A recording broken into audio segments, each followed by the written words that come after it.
Selamat pagi untuk kita semua. Di sini saya sudah merangkum materi dari pertemuan pertama sampai pertemuan terakhir. Nah, sebelum kita masuk pada materi, saya memperkenalkan diri. Nama lengkap saya Engelbertus Lermin, NPM 33180069, semester 6B, program studi pendidikan biologi, Fakultas Ilmu Pendidikan. Nah, selanjutnya kita masuk pada materi.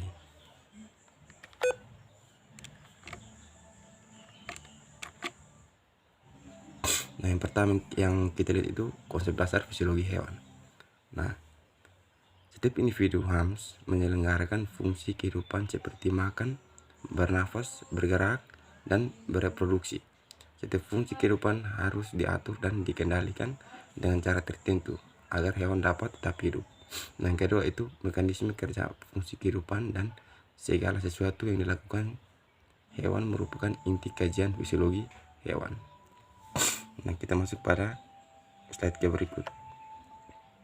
Nah, dengan demikian, fisiologi hewan adalah ilmu yang mempelajari fungsi normal tubuh dan berbagai gejala yang ada pada sistem hidup, serta pengaturan atas segala fungsi dalam sistem tersebut, atau dengan kata lain yaitu ilmu yang mempelajari fungsi, mekanisme, dan cara kerja organ. Nah, kita lanjut pada slide yang berikut. Nah, sekarang kita masuk pada struktur dan fungsi hewan. Nah, yang pertama itu struktur dan fungsi tubuh hewan memiliki hubungan yang sangat erat. Keduanya merupakan satu kesatuan yang tidak dapat dipisahkan. Untuk dapat mempelajari fungsi dari suatu sistem, terlebih dahulu kita akan mempelajari struktur organ atau jaringan dari suatu organ tersebut. Nah, kita masuk pada jaringan. Nah, di sini jaringan adalah kumpulan sel-sel dengan struktur dan fungsi yang sama, di mana jenis jaringan yang berbeda memiliki struktur dan fungsi yang berbeda.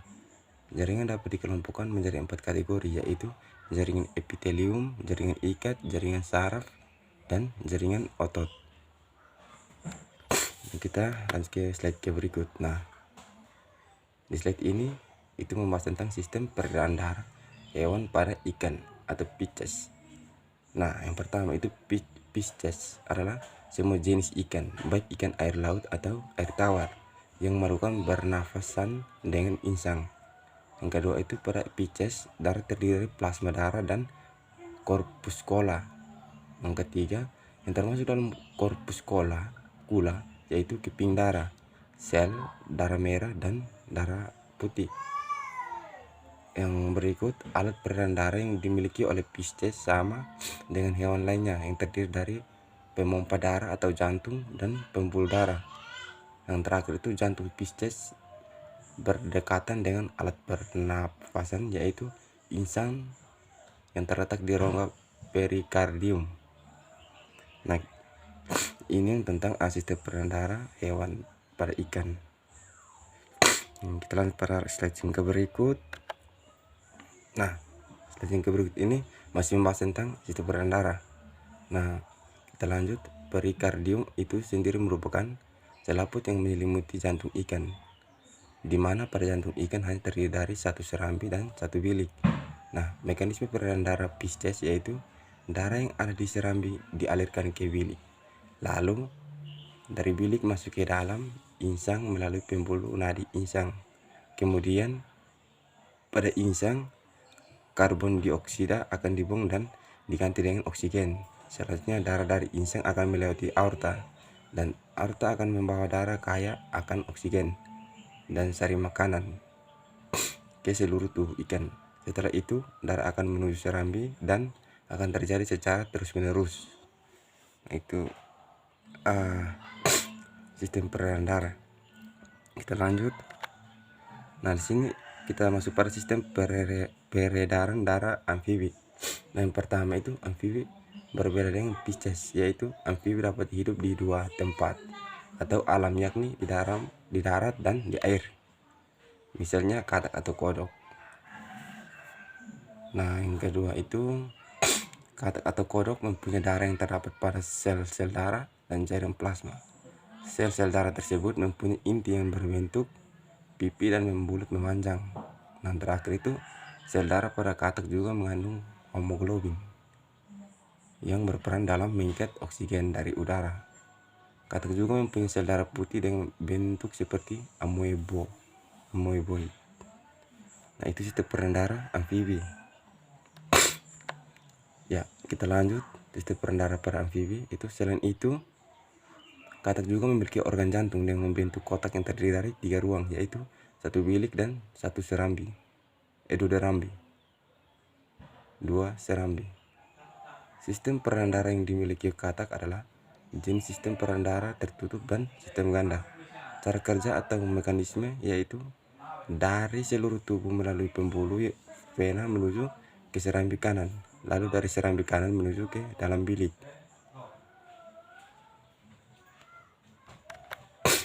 Yang berikut, dari bilik darah akan mengalir lagi menuju paru-paru dan akan mengikat oksigen serta karbon dioksida akan dikeluarkan dari tubuh katak tersebut.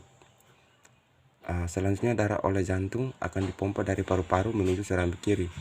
Dari serambi kiri menuju lagi ke bilik, dan dari bilik darah akan dibawa oleh pembuluh arteri untuk disebarkan ke seluruh tubuh katak.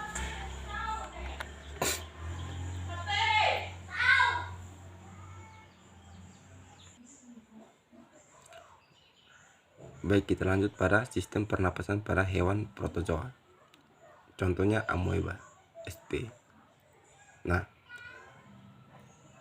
hewan yang tergabung dalam kelompok hewan bersel atau ini belum memiliki organ pernapasan di dalam tubuh mereka, sehingga proses respirasi hewan bersel satu ini mengandalkan keluar masuknya udara melalui membran sel di kulit mereka.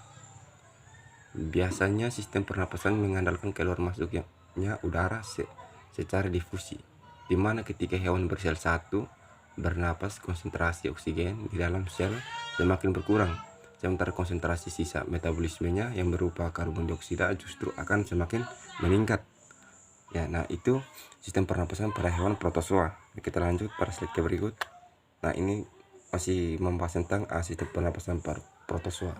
Nah, hal tersebut tentu saja mengakibatkan terjadinya perbedaan kadar oksigen di dalam dan juga di luar sel, di mana konsentrasi oksigen akan menjadi lebih tinggi di luar sel daripada di dalam sel. Dan hal inilah yang menyebabkan oksigen masuk ke dalam sel secara difusi. Nah, di sisi lain, meningkat konsentrasi sisa metabolisme yang berupa karbon dioksida di dalam sel membuat kadar karbon dioksida di dalam sel konsentrasinya lebih tinggi dibanding dengan di luar sel, sehingga karbon dioksida akan berdifusi ke luar sel. Ya, kita masuk pada slide yang berikut. Itu pentingnya suhu pada hewan dan interaksi panas antara hewan dan lingkungan, serta termoregulasi pada hewan endoderm dan ektoderm. Ya, kita masuk pada pembahasannya. Ya, yang pertama itu kita ketahui duluan termoregulasi. Nah, termoregulasi adalah pengaturan suhu tubuh pada hewan. Nah, pengaturan suhu tubuh termoregulasi, pengaturan cairan tubuh dan ekskresi adalah elemen-elemen dari homeostasis atau sistem yang menjaga keseimbangan dan stabilitas antara lingkungan internal dan eksternal. Nah, yang berikut, dalam termoregulasi dikenal adanya hewan berdarah dingin dan hewan berdarah panas. Nah, namun ahli-ahli biologi lebih suka menggunakan istilah ektoterm dan endoterm yang berhubungan dengan sumber panas utama tubuh hewan. Nah,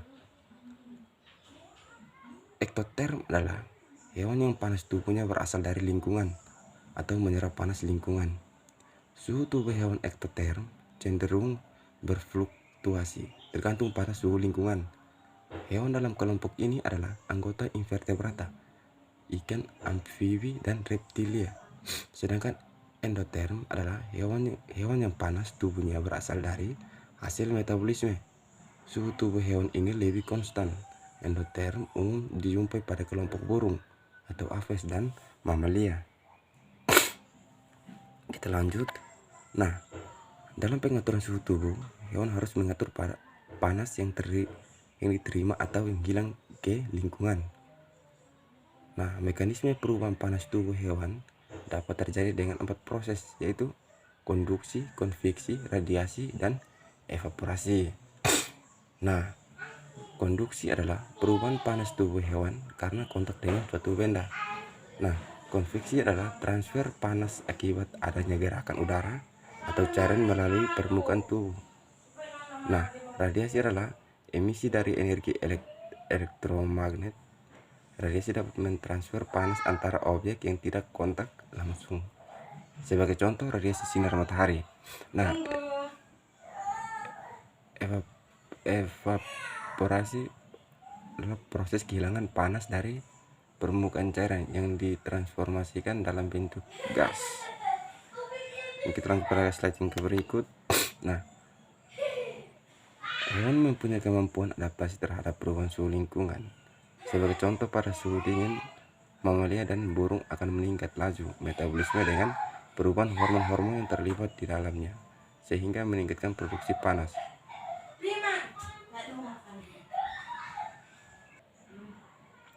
Pada ektotem, misalnya pada lebah madu, adaptasi terhadap suhu dingin dengan cara berkelompok dalam sarangnya.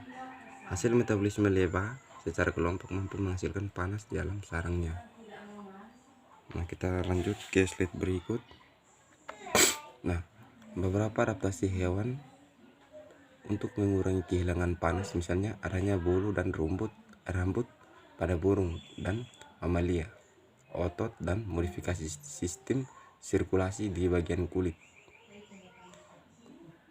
kontriksi pembuluh darah di bagian kulit, dan kontrakuren heat exchange adalah salah satu cara untuk mengurangi kehilangan panas tubuh. Perilaku adalah hal yang penting dalam hubungan dengan termoregulasi, migrasi, relokasi, dan sembunyi ditemukan pada beberapa hewan untuk menurunkan atau menaikkan suhu tubuh. Nah, antara itu gajah di daerah tropis untuk menurunkan suhu tubuh dengan cara mandi atau mengipaskan daun telinga ke tubuh. Manusia menggunakan pakaian adalah salah satu perilaku unik dalam termoregulasi. Kita lanjut pada slide yang berikut. Ya, inilah hasil rangkuman materi dari awal sampai akhir. Sekian dan terima kasih. Sampai jumpa di materi berikut.